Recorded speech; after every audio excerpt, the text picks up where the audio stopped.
السلام علیکم ناظرین، اقرا ٹی وی کے ساتھ میں ہوں اسامہ صداقت۔ ہیڈ لائنز میں شامل کریں گے آج کی تازہ خبریں۔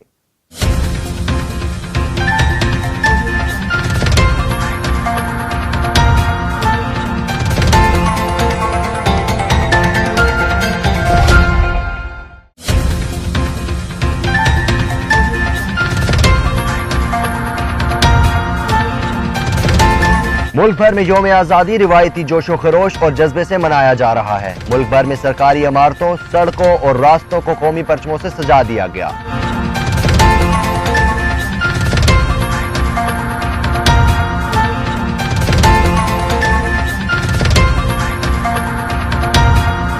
حریت کانفرنس کے چیئرمین میر وائز عمر فاروق اور کشمیری رہنما سید علی گیلانی نے یوم آزادی کے موقع پر پاکستانی قوم اور حکومت کو مبارکباد دی ہے۔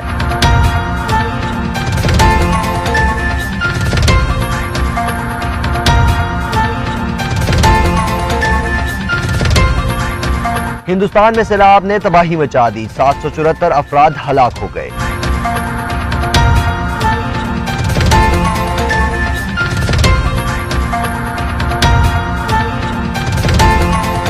دھوکے باز امریکہ سے مذاکرات نہیں ہوں گے، رہبر انقلاب اسلام آیت اللہ خامنائی نے واضح کر دیا۔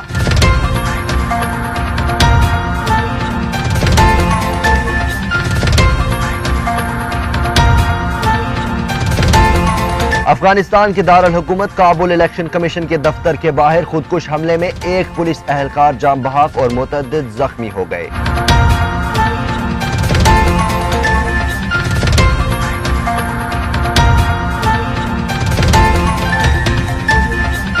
سعودی فرمانروا شاہ سلمان بن عبدالعزیز نے تحریک انصاف کے چیئرمین عمران خان سے ٹیلی فونک رابطے کے دوران ان کو سعودی عرب کے دورے کی دعوت دے دی۔ عمران خان نے دورے کی دعوت قبول کر لی۔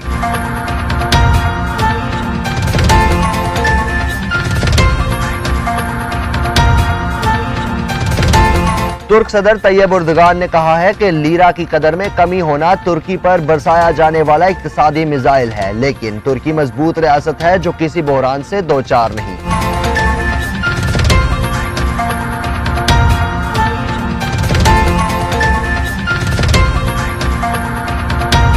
اور انٹرنیشنل کرکٹ کونسل نے نئی ٹیسٹ رینکنگ جاری کر دی، جس میں انگلینڈ کے بالر جیمز اینڈرسن نے اپنی پہلی پوزیشن مزید مستحکم کر لی، جبکہ کوئی بھی پاکستانی بالر ٹاپ 10 میں جگہ نہ بنا سکے۔ دوسری طرف انگلینڈ سے بدترین شکست کے بعد وراٹ کوہلی بیٹنگ کے شعبے میں دوسرے نمبر پر آ گئے۔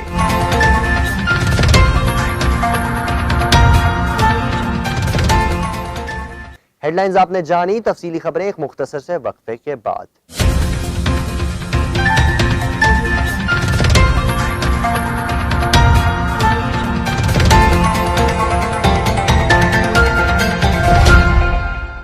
ملک بھر میں یوم آزادی روایتی جوش و خروش اور جذبے سے منایا جا رہا ہے۔ ملک بھر میں سرکاری عمارتوں، سڑکوں اور راستوں کو قومی پرچموں سے سجا دیا گیا۔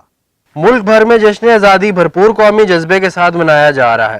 سرکاری اور نجی عمارتوں کو دلہن کی طرح سجایا گیا ہے۔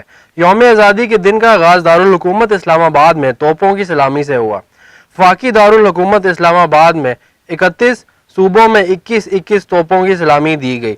مساجد میں ملکی سلامتی اور خوشحالی کے لیے خصوصی دعائیں بھی کی گئیں۔ ملک بھر میں صبح 8:58 پر سائرن بجائے گئے اور تحریک پاکستان کے شہداء کو خراج عقیدت پیش کیا گیا۔ دھوکے باز امریکہ سے مذاکرات نہیں ہوں گے، رہبر انقلاب اسلامی آیت اللہ خامنائی نے واضح کر دیا۔ رہبر انقلاب اسلامی نے امریکہ کے بے ادبانہ رویے، شرمناک اقدامات اور دھمکیوں کی مذمت کرتے ہوئے فرمایا کہ نہ تو جنگ ہوگی اور نہ ہی ہم امریکہ سے مذاکرات کریں گے۔ عوام کے مختلف طبقات سے تعلق رکھنے والے ہزاروں افراد نے پیر کو رہبر انقلاب اسلامی آیت اللہ خامنائی سے ملاقات کی۔ امریکہ کے ساتھ مذاکرات کو خامنائی رحمۃ اللہ علیہ نے بھی منع کیا تھا اور میں بھی امریکہ سے مذاکرات کو منع کرتا ہوں۔ رہبر انقلاب اسلامی نے اس ملاقات میں اپنے خطاب کے دوران امریکہ کی دھمکیوں، غیر سفارتی زبان اور بے ادبانہ رویے کی مذمت کرتے ہوئے فرمایا کہ امریکہ نے گزشتہ 6 مہینے کے دوران اپنے بیانات میں بہت زیادہ بے شرمی اور بے ادبی کا مظاہرہ کیا ہے۔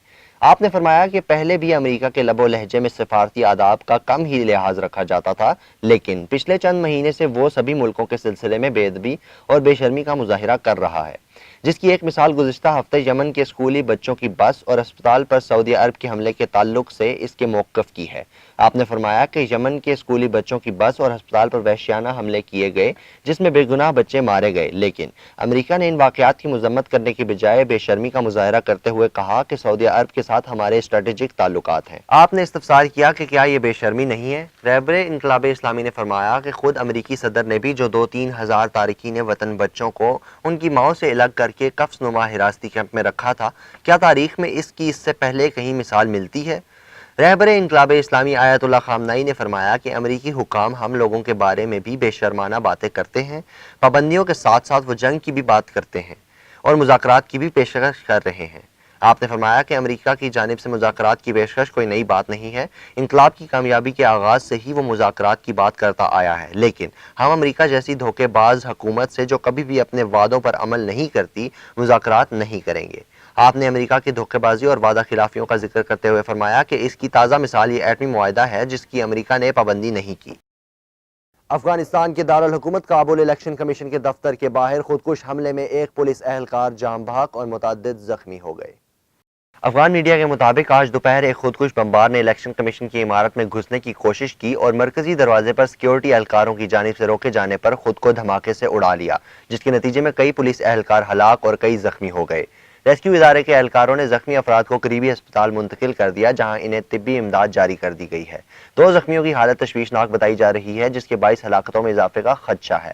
کابل پولیس کے ترجمان نے میڈیا کو بتایا کہ الیکشن کمیشن کی عمارت کے باہر خودکش دھماکہ اس وقت ہوا جب درجنوں مظاہرین عمارت میں موجود تھے۔ مظاہرین مسلح گروہوں سے تعلق رکھنے کے الزام کی وجہ سے پارلیمانی انتخابات میں حصہ لینے والے 35 نامزد امیدواروں کی نااہلی کے خلاف احتجاج ریکارڈ کرا رہے تھے۔ سعودی فرمانروا شاہ سلمان بن عبدالعزیز نے تحریک انصاف کے چیئرمین عمران خان سے ٹیلی فونک رابطے کے دوران ان کو سعودی عرب کے دورے کی دعوت دے دی۔ عمران خان نے دورے کی دعوت قبول کر لی۔ تفصیلات کے مطابق سعودی فرمانروا شاہ سلمان بن عبدالعزیز نے عمران خان کو ٹیلی فون کیا اور سعودی عرب کے دورے کی دعوت دی جسے عمران خان نے قبول کر لیا ہے۔ سعودی فرمانروا نے کہا کہ پاکستان سعودی عرب کی نظر میں نہایت اہمیت کا حامل ہے۔ پاکستان کے عوام نے آپ پر اعتماد کا اظہار کیا ہے۔ سعودی عرب نئی حکومت کے ساتھ قریبی تعلقات کا خواہاں ہے۔ انہوں نے نئی حکومت کے لیے نیک تمناؤں کا اظہار کیا۔ نامزد وزیر اعظم عمران خان کی جانب سے سعودی فرمانروا کا شکریہ ادا کیا گیا۔ عمران خان نے کہا کہ سعودی عرب نے ہمیشہ مشکل میں پاکستان کا ساتھ دیا ہے۔ ترک صدر طیب اردگان نے کہا ہے کہ لیرا کی قدر میں کمی ہونا ترکی پر برسایا جانے والا اقتصادی میزائل ہے، لیکن ترکی مضبوط ریاست ہے جو کسی بحران سے دوچار نہیں۔ تفصیلات کے مطابق ترکی کے صدر رجب طیب اردگان نے امریکی پابندیوں کے باعث ترک کرنسی لیرا کی قدر میں کمی کے باعث ملک میں پیدا ہونے والی گہما گہمی کی صورتحال کو کم کرنے کے لیے کہا ہے کہ ترکی اقتصادی طور پر ایک مضبوط ریاست ہے جو نہ کسی بحران سے دوچار ہے اور نہ ہی ملک کا دیوالیہ ہو رہا ہے۔ غیر ملکی خبر رساں ادارے کا کہنا تھا کہ ترک صدر طیب اردگان نے اپنے سیاسی جماعت کے اراکین سے گفتگو کرتے ہوئے کہا تھا کہ ترکی پر اقتصادی میزائل برسائے جا رہے ہیں اور ملکی کرنسی کی قدر میں کمی واقع ہونا انہی میزائلوں کی سب سے ایک بڑی وجہ ہے۔ ترک خبر رساں اداروں کے مطابق رجب طیب اردگان کا کہنا تھا کہ امریکہ کے ساتھ سفارتی تعلقات میں کشیدگی کے بعد امریکی پابندیوں کے باعث لیرا کی قدر میں کمی واقع ہوئی ہے، جس کے بعد ترک حکومت کی کوشش ہے کہ چین، روس اور یوکرین سے تجارتی معاملات مقامی کرنسی میں طے کرے۔ اور انٹرنیشنل کرکٹ کونسل نے ٹیسٹ رینکنگ جاری کر دی جس میں انگلینڈ کے بالر جیمز اینڈرسن نے اپنی پہلی پوزیشن مزید مستحکم کر لی، جبکہ کوئی بھی پاکستانی بالر ٹاپ 10 میں جگہ نہ بنا سکے۔ دوسری طرف انگلینڈ سے بدترین شکست کے بعد وراٹ کوہلی بیٹنگ کے شعبے میں دوسرے نمبر پر آ گئے۔ تفصیل کے مطابق جیمز اینڈرسن نے 900 پوائنٹس کے ساتھ اپنی پہلی پوزیشن مزید مستحکم کر لی ہے۔ جیمز اینڈرسن نے بھارت کے خلاف ٹیسٹ میچ میں 9 وکٹیں حاصل کی تھیں۔ انگلینڈ کے بلے باز کرس ووکس 34 درجے بہتری کے بعد 50ویں نمبر پر آ گئے۔ بلے بازی میں آسٹریلیا کے اسٹیون سمتھ سب سے پہلے نمبر پر، جبکہ بھارتی کپتان وراٹ کوہلی دوسرے نمبر پر آئے۔ پاکستانی بلے باز اظہر علی ٹیسٹ رینکنگ میں 15ویں پوزیشن پر براجمان ہیں۔